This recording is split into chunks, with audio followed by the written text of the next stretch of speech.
बोलिए शंकर भगवान की जय, गौरा माता की जय, कार्तिके बाबा की जय, गौरी पुत्र गणेश की जय, हरिंदर भैया की जय, लीलम दीदी की जय।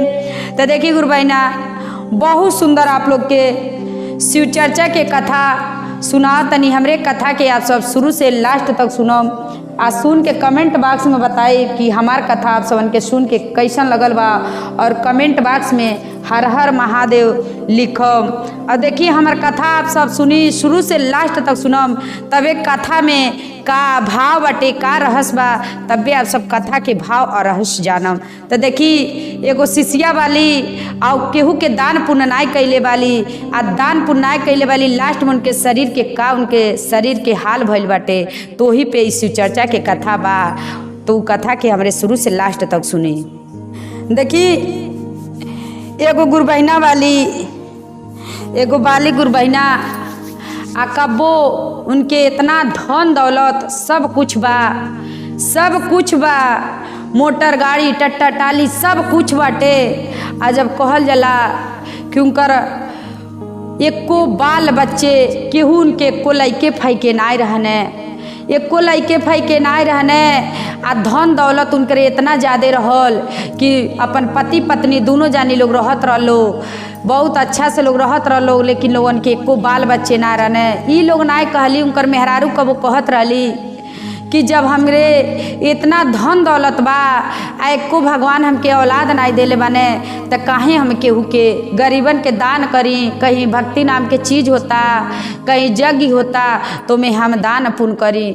उनके अंदर तनको एकर लाग रहबे नाय कैल, एकर तनको उनके बुद्धि तनको कुछ करत धरत ना रहली। सिर्फ रहले ये कहाँ का पाई आ का लूटी का धरी।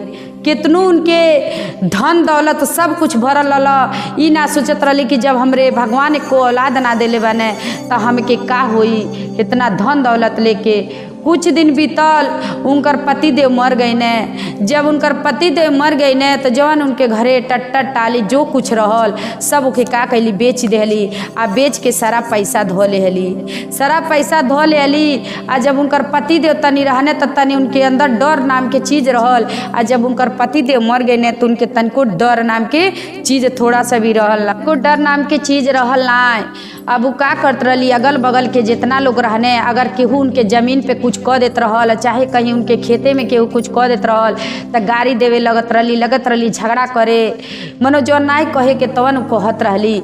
लेकिन उनके भगवान देखी एको महादेव जी उनके एको बाल बच्चा कुछ ना देले रहने। ई ना सोचत रहली कि जब हमरे एको बाल बच्चा ना बने, आ जौन हमार सुहाग रहने वो चल गई ने, तो हमरे इतना धन दौलत रहले हमरे का होई। कुछ हमरे धन दौलत इतना रहले कौनो हमके फायदा ना आई बाटे।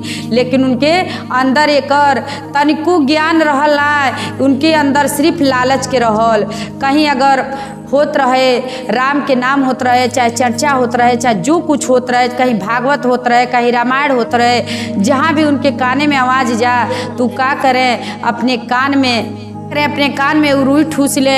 आज जब तक वो होत रहे, जब तक उनके कान में आवाज़ आवे, तब तक वो कान में से रुई ना निकाले, तब तक वो कान में से रुई ना निकाले। आ कहीं अगर भागवत होत रहे, चाहे यज्ञ होत रहे, कहीं ना कहें कि दान चला 2 रुपया दे दी दान, वही से अपन पुण्य कमा ली। लेकिन उनके अंदर कुछ रहबे ना करी, उनके अंदर तो लालच नाम के चीज़ रहल। अगर उनके दुआरी पे केहू भिखारी आ जात रहल, भिखारी के खेत देत रहली, कबो भिक्षा ना देत रहली, दुखियारी के कबो दुख ना समझत रहली। केहू के अपने आगे कुछ समझते ना रहली, केहू के अपने आगे कुछ समझते ना रहली।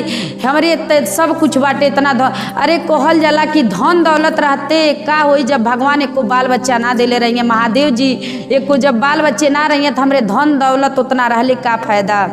ऐसे करत करत उनकर बुढ़ापा के समय आ गई। जब बुढ़ापा के समय आ गई, आ भगवान तब महादेव जी कहल जाला मर गईली। आ जब मर गईली तब 2 दिन हो गए, 3 दिन हो गए।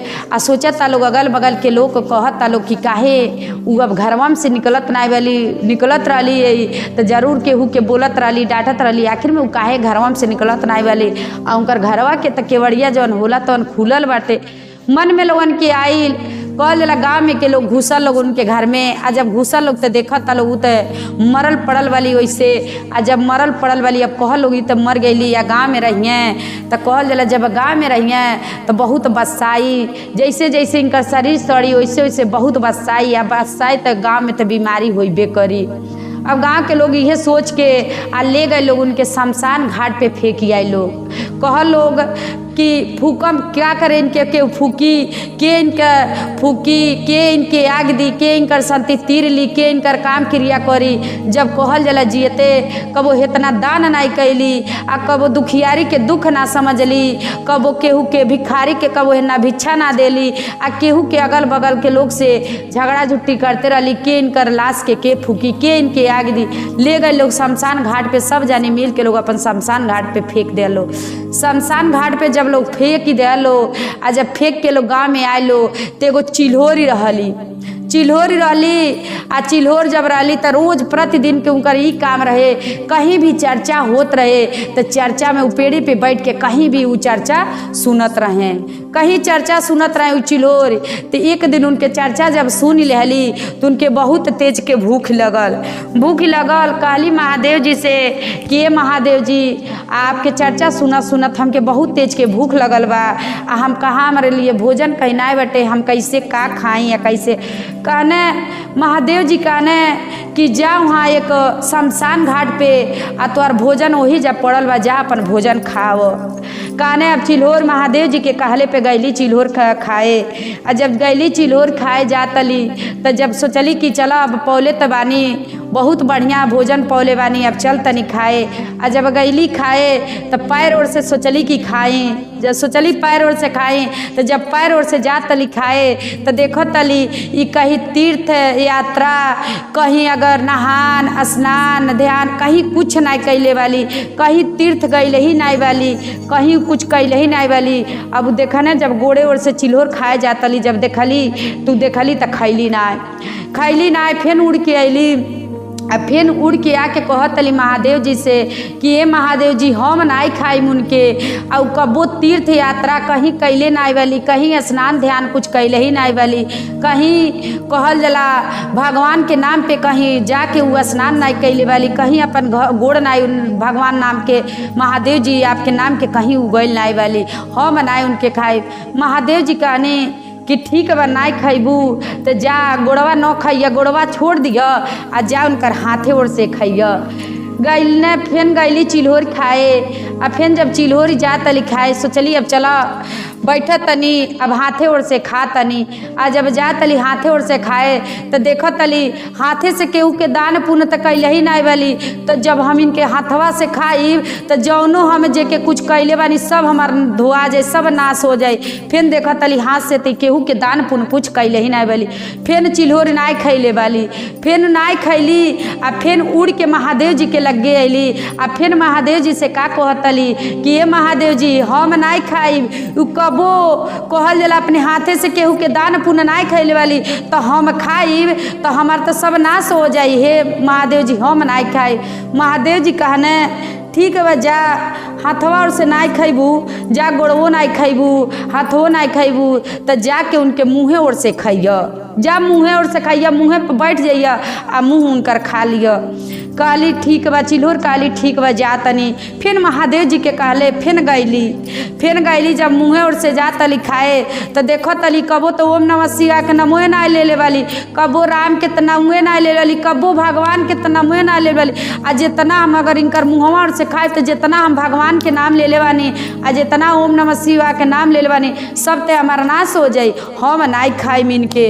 फिर नहीं खैले वाली, फिर वो चिल्होरी नहीं खैली, आ फिर उड़ के अली, फिर महादेव जी से कहतली कि महादेव जी हम नहीं खाई उनकर मुँहे ओर से, हम नहीं खाई उनके कि हम ते खाए जितनो आपके नाम जपले बानी सब हमार नाम खत्म हो जाए, हम नहीं खाई। फिर नहीं खैले वाली, फिर नहीं कर महादेव जी कहना ठीक बा चलो मुँहे ओर से नहीं खैबू तो जा उनके काने ओर से खा लिया, उनके काने ओर से खैया। तो जब फिर महादेव जी के काले फिर गइल वाली शमशान घाट पे फिर गईली उनके खाए। जब काने और से जा तली खाए तो देखत तली तो कनवा में रुई ठूसी लेत रही है। जब अगर कहीं जग होत रहल, कहीं शिव चर्चा होत रहल, कहीं कुछ होता तू तो कनवा में रुई ठूसी लेत रही। हम तो खाई तो जौनों बैठ के हम कहीं सुनत उनत रहनी है तो हम खाए तो हमारो कनवा बहिर हो जाई। हमके का खैले फायदा, हम नहीं खाइम, हम भूखे रह जाब लेकिन हम खाइम नहीं। फेन नहीं खैले वाली, जब फेन नहीं खैली फेन उड़ के अली महादेव जी के लगे। महादेव जी से कहली हे महादेव जी हम नहीं खाई। काने में कहीं भी चर्चा होत रहल, कहीं भी कुछ होत रहल और काने में रुई ठूसी लेत रहली, हम नहीं उनके खाइब कि हम उनके अगर कनवा से खाए तो हमरो कनवा बहिर हो जाए। जौनों कहीं बैठ के आपके चर्चा सुनत तनी कुछ करत तनी तो कनवा जब बहिर होते तो हम कैसे सुनब। फेन नहीं खैली, कहने महादेव जी कहने कि ठीक बा आ नहीं खैबू तो जा उनके दिल पे बैठ के और उनके दिल ओर से उनके सीना पे बैठ के उनके दिल पे बैठ के तू खाइया। फिर कहली ठीक बा। महादेव जी के चिल्होर बात सुन के आ फिर अपन मन मार के फिर गईली, कई चक्कर तो गईली। फिर मन मार के कहली जा तनी का करे बा, चलो उनकर दिल ओर से खाए।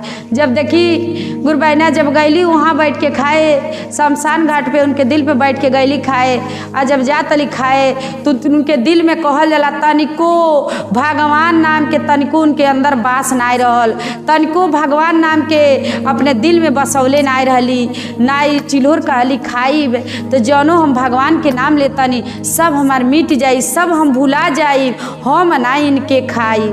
कहली हम नहीं खाई। चिल्होर उड़ के चली अली महादेव जी से कहली कि हे महादेव जी गोड़े ओर से खैनी तो कहीं तीर्थ यात्रा नहीं गई रहली, आ हाथे में ओर से कहीं खाए कहनी तो केहू के दान पुण्य नहीं कैले रहली, आ गईनी उनके मुँहे ओर से खाए तो कबो नमः शिवाय के नाम नहीं ले रहली, आ काने ओर से गईनी खाए तो कहीं चर्चा उर्चा होत रहे तू काने में रुई ठूसी लेत रहली, आ दिल पे गईनी बैठ के खाए तू कबो भगवान के ओम नमः शिवाय के तनिको में बसौले नहीं रहली कि हे महादेव जी हम नहीं खाइब, हम खाइब तो सारा हम नाश हो जाइब, जौनों आपके हम भक्ति कैले बानी सब हमार बर्बाद हो जाई, हम नहीं खाइब। देखी महादेव जी तो सब जानते रहनी, लेकिन देखी चिल्होर के परीक्षा लेत रहनी कि चिल्होर देखा तनी हमारे इतना चर्चा सुनत तली तो उनके भेजत तनी तो देखी उतना उ कबो भगवान के पूजा पाठ नहीं कैल बेली, केहू के दान पुण्य नहीं कैल बेली, तो वैसने कि पूछत तली। लेकिन देखी गईली चिल्होर खाए तो नहीं खैले वाली, उनके तो खैले के व्यवस्था महादेव जी तो बना देहनी। महादेव जी उनकर पेट भर दिले बानी, लेकिन देखी महादेव जी जब पेट भर दिले बानी तो यही से कहल जाला कि अगर हमरे धन बा दौलत बा हमरे केहू बाटे ना, अगर केहू बल्लो बाटे तब वो अगर हमके महादेव जी अगर हमके धन दौलत दिले बाने तो जरूर हम भिखारी के दान दी, गरीबन के दान दी, दुखियारी के दुख समझी, आ सब केहू के दुख समझी, केहू के अपने दरवाजे से भगावल ना जाला। लेकिन उ देखी इतना धन दौलत गुरबैना रहते और कहू के पूजा पाठ ना करत रही, केहू के दान पुण्य ना करत रही, दुखियारिन के दुख ना समझत रही, तो उनके लाश के कहल जाला ने आगी मिलल ने कीड़ा मकोड़ा पूछने ने चिल्होर एगो रहली, चिल्होर भी ना पूछली, चिड़ई चिरुंग ना पूछल, उनके लाश के केहू ना पूछल। तो देखी अब भक्ति कैले रहो, भगवान के जितना अगर दान पुण्य कैले बानी, महादेव जी के जितना दान पुण्य कैले बानी जितना, तो सब एगो कागज पे लिखाला आ सब लिख के आ सब धैले रहनी। जब आप सब देखी गुरबैना केहू अगर मरता सब भगवान लिखले रहने, महादेव जी सब लिखले रहनी, सब वही जो जाके भरपाई होला। तो देखी आप सब हमरे कथा के ज्ञान ये बाटे, हमारे कथा के ज्ञान आप सब शुरू से लास्ट तक लेते रहो। हर हर महादेव।